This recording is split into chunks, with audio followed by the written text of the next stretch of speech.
I think if you can find somebody who's experienced that with an agency and they're willing to sit down with you for quite some time and go into the exact detail of how this agency helped you and they listened to you and they overcame certain problems, they came up with options and they took you to the next level, then obviously that's probably better than somebody from another team saying, oh yes, David at, I don't know, Blue Hat is amazing. I hope there's no agency called Blue Hat. It almost certainly is. There probably is, yeah.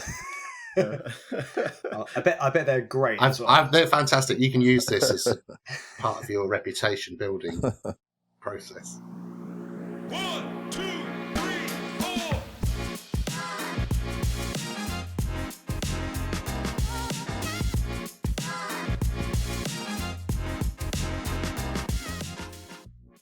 Hello and welcome to our How to Choose a Content Agency podcast series for episode number 3, Reputation. Today I'm once again joined by two great guests to help companies choose their next agency wisely. We have Julian Heathcote and Andrew Smith, both senior editors here at Collective Content, to dive deeper into the important matter of assessing an agency's reputation. And if you want to get your hands on more expert advice on this subject, then please check out the full Collective Content How to Choose a Content Agency guide available on our website, link in the description. But right now, also joining us is Collective Content Managing Director Tony Hallett. Tony?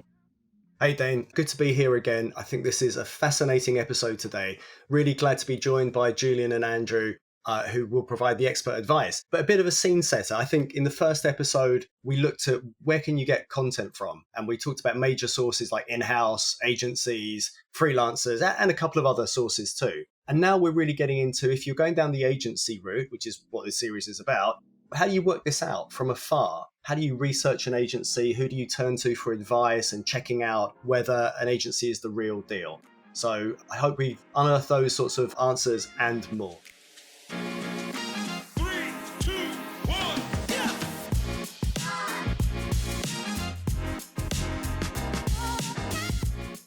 So why does a company need to consider reputation when choosing an agency? Julian? I think reputation is everything. It says to a person who's choosing an agency that the agency can do what they are asking them to do. So it's always good to ask around people you know, to do your own due diligence, to research online, and to find out if the people can do what they really say they can do. Because there's a lot of hyperbole out there when the people talk about themselves online or whatever sort of forum they use to publicize themselves. It doesn't always match up. So it's always good to cross-reference whenever you're choosing an agency. Colour me shocked, Julian, that there's exaggeration out there. But yeah, totally agree. Andrew, would you add anything to the why question? I would say, Pat, I agree with Julian, but although not quite, because I don't think it's quite everything. But it is certainly one of the most important, if not the most important, kind of lever you've got when you're choosing an agency to make sure that you end up with the right one. What should an agency want or need to look out for then? Julian? Well, I think it depends on what you're looking for specifically, but you need to find out if the people you're going to work with are people you want to work with and can get on with. If you have any kind of disconnect with your relationship with the person or the persons you're working with, then it won't be a fruitful relationship for either parties. So you'll be annoyed, angry because it's not worked out for you, and then the agency won't be happy working for you either. So I think it's really, really important to really see if they can fulfill your objectives and do the type of content what you need, and also find out if they are a good fit, there's good chemistry with you and the people in your company. Yeah, and I'd say to that the ways of working point is really, really important, because I'll come on to some of the other things that are important in a moment, but simply the style of communication and expectations is something that you want to get as much information about in advance as possible. And one way of doing that is by asking other people who've worked with the agency. And there are a host of ways to look now, on LinkedIn. You might be slightly skeptical about what you see about recommendations, but it's still valuable information. One more thing to say is to really look in the mirror and think about what you want yourself, because you may find that an agency is recommended to you by a third party because they always deliver work on time, for example, or that they're easy to work with, or that they are very, very good at doing kind of future looking thought leadership. So if you want future looking thought leadership and you end up with an agency who can't do that, but they do deliver work on time, then that's also maybe not the best outcome. So I don't know the Latin for know thyself, because I didn't go to a particular school like Boris Johnson or some of his colleagues. But yeah, knowing what you want yourself, I think, is a really important factor before you start sort of considering what other people are saying about agencies. I think those are really good points. They're really good scene setters. We've talked in other episodes here about key criteria and how surprisingly in our research over the years, what comes out first, because the obvious contenders are things like quality, price, are you able to meet timelines? And the number one tends to come out as, is an agency easy to work with? So that ease of doing business, that touches on the point. So Julian mentioned chemistry, which is in our next episode, and Julian knows that very well. And Andrew, you touched on ways of working, which again is in another future episode as well. And that's when you're kind of getting into the relationship and starting. This right here is before the agency even knows you might be interested in them. It's like, how do you find things out? So Julian, back to you. Yeah, I was going to add to what Andrew mentioned about asking people. I think, we all have friends, colleagues, etc., people who might be able to help us to make that decision about reputation, but be very careful about just taking people's word for this guy's great, these people are great. It could be just they're very good friends, and they're not really thinking deeply about what you might want. So if you're going to ask people, really interrogate them, ask them the kind of searching questions that you need the answers to. Knowing my personality or knowing the type of company I work for, do you think they would work well and fit in with that environment, with that sort of demanding environment? Especially if you say, look, working for a large corporate company, then you're going to have a lot of procedures which any agency would have to work with and be able to take on board. So if you are asking friends of yours, colleagues, business associates, then make sure that you interrogate them quite deeply on and sort of tell them what you really want, because just a recommendation is usually probably not going to be the best fit for you. Yes. Yeah, I think there's a hierarchy, isn't there, of feedback you can get. As Julian said, it may be that somebody from another team or another company recommends this agency and they're doing it because they've got us out of trouble so many times by being flexible. But if you're a founder, for example, who's trying to grow their business and really needs content that is going to take you to the next level and break into new markets, then I think if you can find somebody who's experienced that with an agency and they're willing to sit down with you for quite some time and go into the exact detail of how this agency helped you and they listened to you and they overcame certain problems, they came up with options and they took you to the next level, then obviously that's probably better than somebody from another team saying, oh yes, David at I don't know, Blue Hat is amazing. I hope there's no agency called Blue Hat. It almost certainly is. Is there? Okay, Blue Hat. I bet they're great as well. They're fantastic. You can use this as part of your reputation building process. So, Andrew, how do clients judge reputation and know what to trust?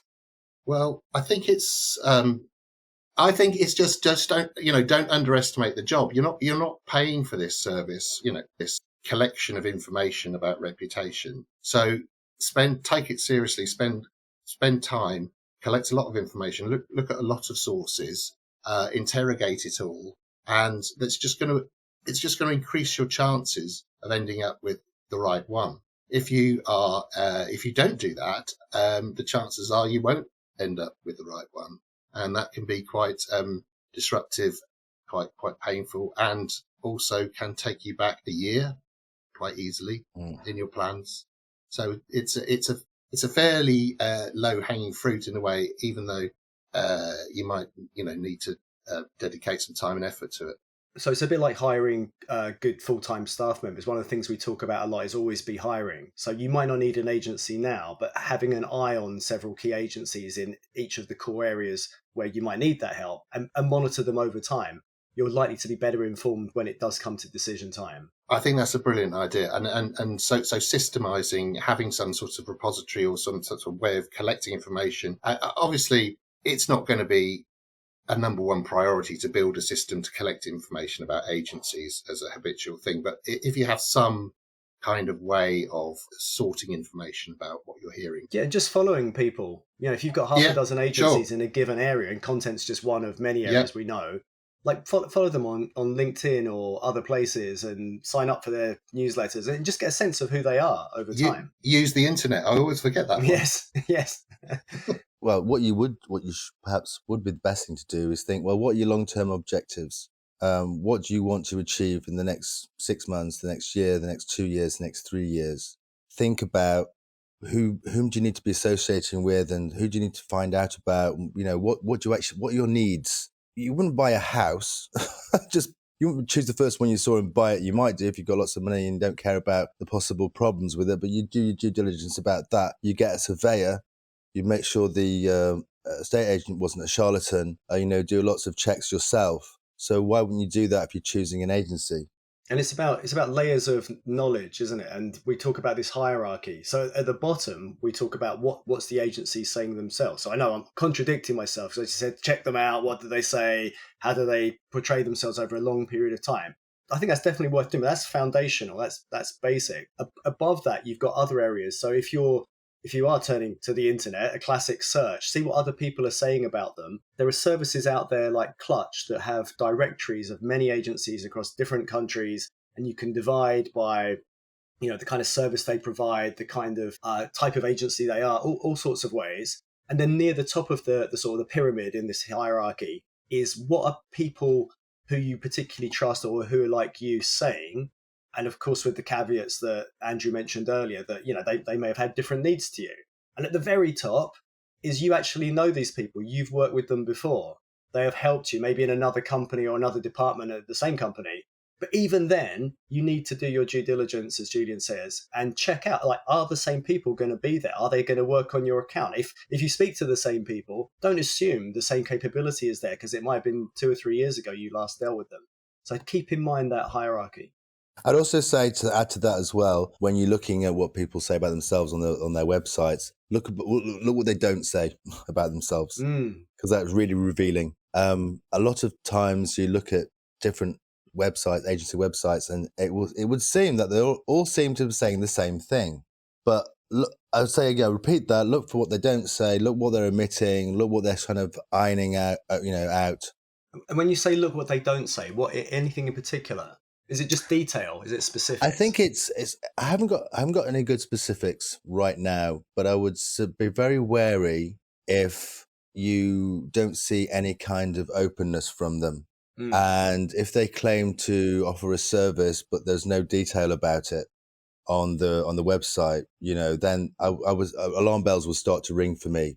People like to throw everything up because they don't want to lose business. And then when they get the business, they then go on to try and learn how to do that particular service. You know what I mean? So if there's no actual proof, you just be wary of that, because you'll find that they'll be learning on the job and it won't be a good job that they do for you. Well, it may be, but the likelihood is quite high that it won't be. Is there any way for agencies to prove that they would be good enough for the job, like in regards to awards or anything they can show? You know how I feel about awards, Dane. Not a big fan, as it is a type of agency marketing, and I sadly I say this from having also been on the judges of awards as a guest or organisations where I used to work. So that can be hard. But no, over to Julian and Andrew. Let me defer to you. Well, I'll just say one thing quickly. It's like it's not really what they say about themselves. It's really what other people say about them. It's like the classic branding thing. Coca-Cola can say what it likes about how it describes itself, its drink. There's lots of different advertising blurbs that have happened over the years that they've come out with, but it's really what the consumer, the buyer, is experiences. That's it. It refreshes me. It relieves my thirst. Well, the old phrase, reputation is what people say about you when you're not in the room. Right? So the idea that you don't control it, you can control it by being really good. I guess that's the best thing. Do good work, have a great reputation, but you can't just put words in people's mouths. No. Talking of which, I've used the internet, and Know Thyself. One site says "te cognosco tandem," the other one says "sis te ipsum." So I'm going to go with the first one, but that just as a live example of bit of Latin controversy, and also how reliable the internet is. But going back to the question, I am going to come back to Know Thyself because I've just made a short list down here, knowing what you want.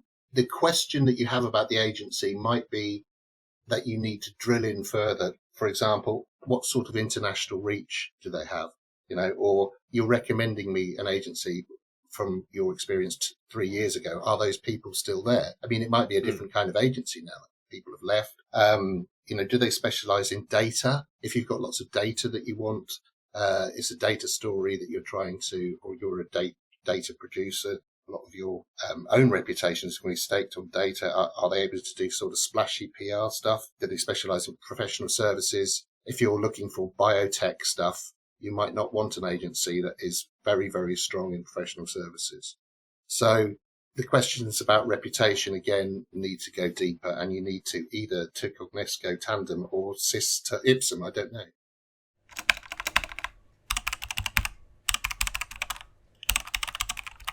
What are generally the most important reputational factors companies should look out for then? Tony? I'm a big fan of other people like you who are willing to talk to you one-to-one to explain what their experience was like. Any company can publish lots of case studies, but people have to recognize that only gives you so much information, and it is approved marketing. Having an honest chat with someone behind the scenes, and then keeping in mind some of the things we've said in this podcast around just understand, are they like you? They might have had different needs. They might be a different company. So just be a little, careful about that. But I think it's that peer level openness over a coffee. That to me is always a great thing. Yeah, I think certainly it's the third party thing again. It's what other people's experience has been of working with that agency. Look online if they've spoken about, and things like looking at the quality of their work, knowing if they can deliver on time and deadline to you as well, and that you can have an honest conversation with them. I think also, what about the results they've attained for the content they've produced as well? Can you find out some of these things, to know that they can really, basically do what they say they can do? Andrew, any key factors from you? Yeah, so 3 things from me. I picked up 2 from you guys. So honest conversations, that's a good one, Julian. You want that. The peer-to-peer thing, sit down with somebody that you like or who is like you. If they're prepared to spend if they spend an hour recommending this agency and talking you through it, it means that they care as well about the agency. Yeah, that's a good point. Means that a relationship has been brought up. And as usual, I've forgotten the third one. No, I'm going back to Know Thyself again. I mean, it's so important. Do you want an agency to put a cherry on the top of the cake, or do you want them to bake the cake? What do you need them to do? Do you need them to do tons and tons of stuff, or do you want them to just make what you do better? There's such a big question. It's both sides, isn't it? You're touching on knowing what you need as much as is the agency capable, exactly, and honest about it. Yeah, and also just be wary of an agency that always says yes. There should be very clear lines, and I think we practice this where we say, "Look, you sound great, but you're not the right client for us." And actually, the good agencies then will recommend someone who is. So you don't want yes people. You want people who are going to really answer and find solutions to your problems. And that may or may not be reflected in what you can find out there. Sometimes this is about getting to the next step and getting in a room with them and then finding out who else you can talk to. This is the Collective Content Podcast. This is the Collective Content Podcast. This is the Collective Content Podcast. This is the Collective Content Podcast. So thanks to both of our guests today, Pleasure. Julian and Andrew, and thank you, Tony, as well. It's been great chatting with you all and getting into the thick of the role Reputation plays in the company's choice of a content agency. Join us again when we'll be discussing chemistry. But in the meantime, don't forget you can also get more quality insights and collective content's How to Choose a Content Agency guide on our website. Links in the description. Check it out and let us know your thoughts on Twitter and LinkedIn. So until next time, I've been Dane, and take care.